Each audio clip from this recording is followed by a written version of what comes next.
রবিবারের সকাল, সবুজে ঘেরা শহরের মোড়ে মোড়ে ছুটিবারের ব্যস্ততা একটু একটু করে ভিড় জমাচ্ছে। কিন্তু আর 5টা রবিবারের থেকে এদিনটা একটু আলাদা। এদিন ছিল প্রখ্যাত শিল্পী রামকিঙ্কর বেইজের 120তম জন্ম জয়ন্তী। আর সেই দিনটিকে স্মরণীয় করে তুলতেই ঝাড়গ্রাম আর্ট একাডেমির রামকিঙ্কর মঞ্চে আয়োজিত হল এক ব্যতিক্রমী কর্মসূচি, নাম ছবির সঙ্গে সারাদিন। 1 নয় 2 নয়, 8 ফুট চওড়া আর 100 ফুট লম্বা ক্যানভাসে মুড়ে ফেলা হলো আর্ট একাডেমির কর্মশালাটিকে। এক বিশাল খোলা পাতা, যেখানে রঙিন কাগজের টুকরোয় লেখা হবে একগুচ্ছ গল্প। সকাল থেকেই ছোট ছোট পাদের দৌড়ঝাঁপে একাডেমি জুড়ে তখন শুধুই ব্যস্ততা। ক্ষুদে শিল্পীরা রঙিন কাগজের টুকরো হাতে নিয়ে কোলাজ বানাবে। কেউ ক্যানভাসে আঁকলো লাল সূর্য, কেউ ফুটিয়ে তুলল একটা হাসি মুখের ফুল, কারোর কল্পনায় মানুষের মুখ।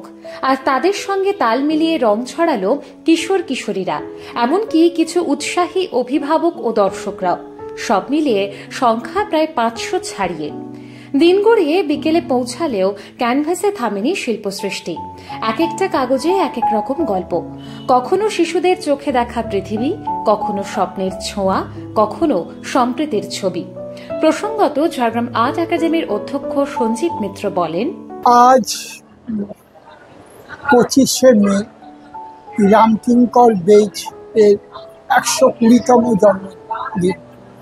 যেহেতু ঝাড়গ্রাম আর্ট একাডেমি এই মঞ্চটি রামকিঙ্কর মঞ্চ নাম এবং আমাদের একটি রামকিঙ্কর আর্ট গ্যালারি আছে, তাই প্রত্যেক বছর আমরা রামকিঙ্করের এই জন্মদিন পালন করি। এক একবারের এক এক রকম ভাবনা থাকে। এবছরের আমাদের ভাবনা ছিল 100 ফুট বাই 8 ফুট একটি কোলাজ পেন্টিং, যা শুরু হয়েছে সকাল 10টায়, শেষ হবে রাত্রি 10টায়। সকাল থেকে রাত অবধি 500 থেকে 600 ছেলে মেয়ে অংশগ্রহণ করছে এবং এই উপলক্ষে আজ 10টায় শুরুর সময় আমরা বলরামডি প্রাইমারি স্কুলের 75 বছর, ওদেরকে এই দীর্ঘ পথ চলার জন্য আমরা সম্মান জানাই এবং ওদের হাতে অনেক রং তুলি এসব আমরা তুলে দেই, যেগুলো নিয়ে আমরা আজকে অঙ্গীকারবদ্ধ হয়েছি। ওই যে 75 বছরের আগে ওদের স্কুলে যে মাঝে মাঝে ছবি আঁকা শিখিয়ে ওই বাচ্চাগুলোকে দিয়ে যাতে 75 বছরে একটি এক্সিবিশন করা যায়। আর এর পাশে এসে দাঁড়িয়েছে কলকাতায় আমার 2 বান্ধবী আছে, তাদের একটি সংগঠন আছে, যে সংগঠনের নামটা তুমি ওই ব্যানারে দেখতে পাচ্ছ, SSRF।